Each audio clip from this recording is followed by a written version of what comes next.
Hello, I'm Chris Sandford. Welcome to Stuff. A little bit round the bend, rather like myself. There we are. Oh dear. Here are the eyes. Enough in that packet to see you through the week. Right. Snip off the waist. If only I could snip mine off, right, yes. Now we are fast approaching the moment when I am once again going to expose my old tackle to you. Don't go away.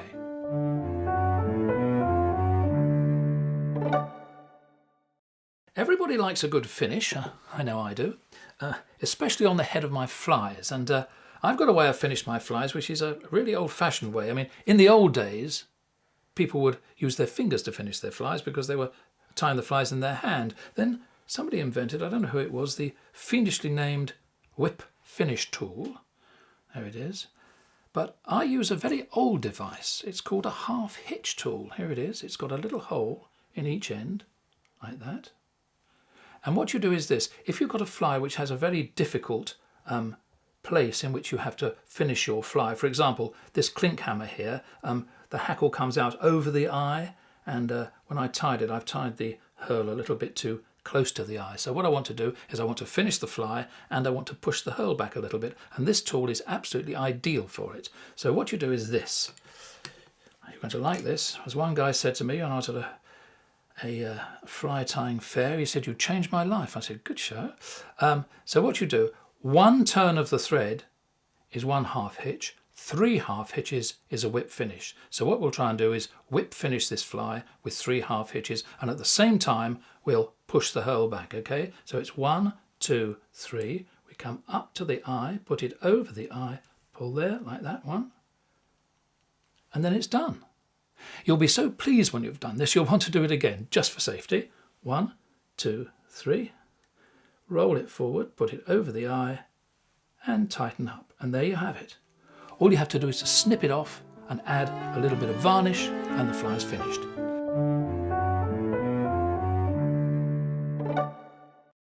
Crinkle Mirror Flash in Peacock Black from Vineyard. Wonderful stuff, really flashy. I mean, look at that, isn't that marvellous? I once thought of having some underwear made in this, and I thought, no, possibly not. Now, I intend to show you, as I said before, some of my old tackle. Are you ready? Brace yourselves. Where to start? Well, you could start with brass reels. Let's face it, they're our oldest and most varied reels. I think they're still quite reasonable. Or you could collect wooden reels. Wooden reels are still fairly reasonably priced, and they go from tiny to great big sea reels. Or you can do as I did. You can start with early fixed spool reels, and they're quite interesting. But before making up your mind, you might like to look at some of the dealer sites on the internet.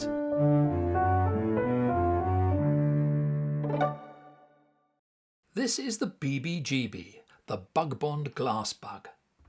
And it's the fly that helped us win the River Test 2013 One Fly competition. We came joint first with the Flyfish Map team. Very good chaps. And there we are, zapped to a nicety. For those of you who use a bug bond and use this very, very nice torch, you will notice there's something hanging out of the bottom. Yes, it's wire, because you can now get an appliance, if you'll pardon the expression, that you can screw into your torch, and it has, on the bottom of it, stand by to gasp in amazement, it has a foot pedal. So it's bye-bye batteries and hello pedal. Alrighty. It means you can avoid that moment when you stagger through the front door with a huge stuffed fish and you say, "Darling, where shall I put this?" And you're in every danger of her telling you, yes? Right. You know, it's a bit out of fashion at the moment, ostrich herl, but I use it a lot. It's probably because I'm a bit out of fashion, I don't know. Oh yes, everybody's nodding and saying, yeah, right. Take some aero wing and cut off a reasonable portion, like that. And I take a comb and I comb it out so that it's all in jolly good condition. There we are, look at that. Ooh, should have been a hairdresser, don't start. Another way to release your tackle was with one of these. This one's rather nice because it has with it a thumb reel, okay? What you did was you put this over the line, once you were in the snag of course, not before, and you couldn't get your fly or your lure out, you put it over the line, you closed it shut, and you gave this part to your man, Nigel, and you said, Nigel, go down there, and when you feel this part bump against my fly, give it a good pull and get it out and bring it back, there's a good lad.